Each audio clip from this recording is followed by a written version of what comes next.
So today I'm just making some Christmas cracker crowns for my Etsy launch tomorrow, and I thought I would just show you some of the process. It's not the most interesting of processes, but this velvet and the felt is actually turning out to make really nice hats.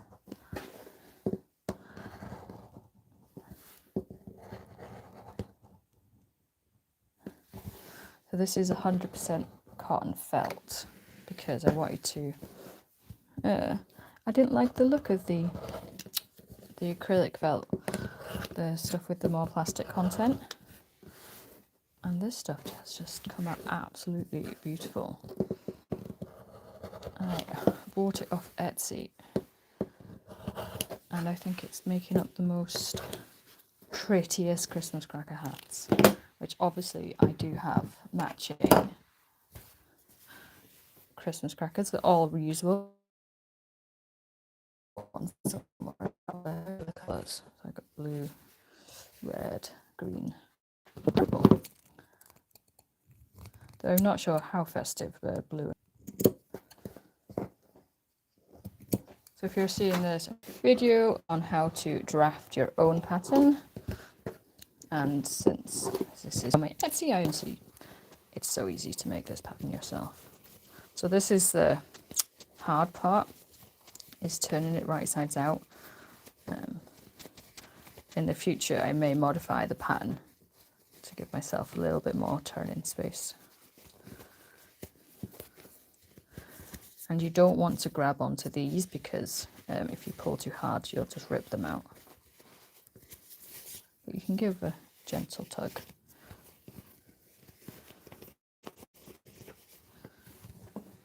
Get a bit of a tidier workspace.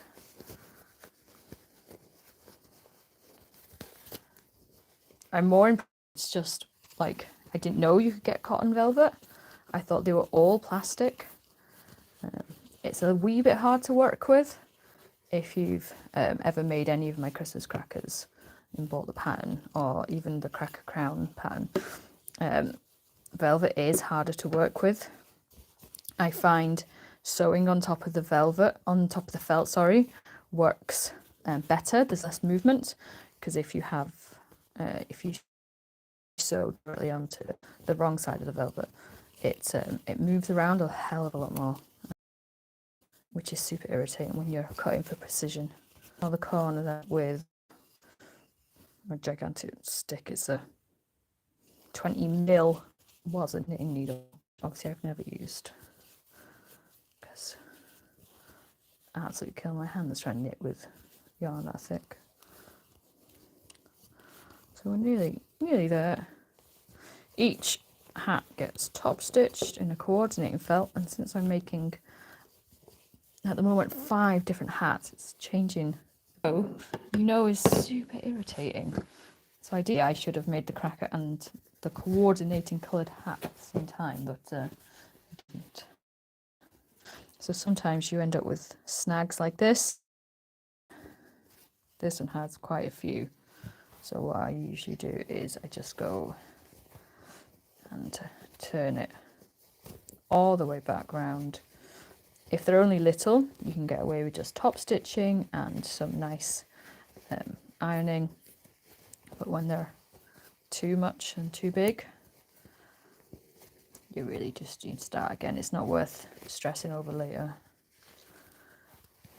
Which, as much as this is an absolute pain, the end result, I promise you, is worth it. Which I have one. I haven't finished top stitching this one yet, but I think as a coordinating set, how stunning is that? Things to learn before going live: make sure you're connected to the right router in your house.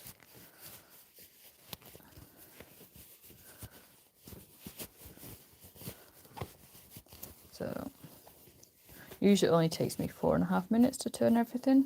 Obviously, since I'm do it twice, it's taking a hell of a lot longer. So you've got all these bits here. Basically, you're just going to snip into it. Make sure you don't cut your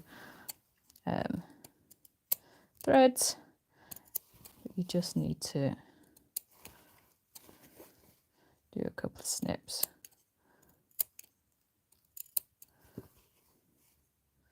It just helps ease around the corners.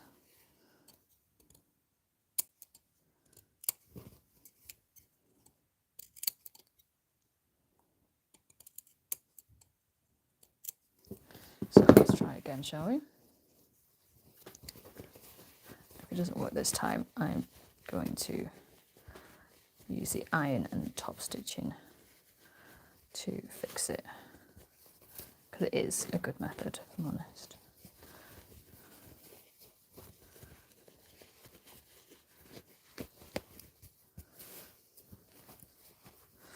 One problem with velvet is it sheds like a dog, a long-haired dog.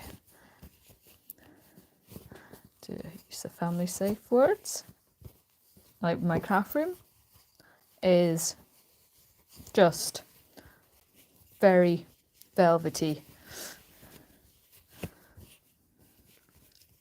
Okay, you have to make sure that when you're poking out, be careful. If you use too big of a stitch length when you're poking out, you will just come through the top, and it is super annoying. You can fix it by just sort of poking it back through, pinning it, and then top stitching it. But I would just say be careful. But if you're making more than a few of these, it's inevitable that you'll make that mistake. So look at the back of that, it's horrific, isn't it? Okay, so you can see that it's a lot better now. There's a few little bits, but that's honestly, when you're top stitching, open it up like that and top stitch, so then it just opens it nicely and gets rid of the little creases.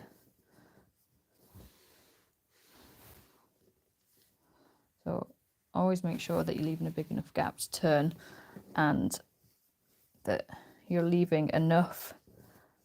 I try and leave like a really healthy 1/4 inch when I'm turning, to make sure that I have enough when I'm top stitching to enough fabric to pull in. I mean, you could hand stitch this, and it'd probably look a lot better, but for me, I find just top stitching all the way around works, and it just gives it a nice finish, since it flattens down all the crowns. Okay, I think that will be it for today. I just wait to see if the feature worked. I'm going to go top stitch these in every single colour. So I've got the green one, we've got purple, we've got blue, it's better, we have red. I mean, they do look really pretty together. And then I've got my Harris tweed one, which needs doing as well. So that's what I'm going to head and do, and hopefully we'll be able to go and launch my collection tomorrow. Fingers crossed. Thank you very much. Cheerio.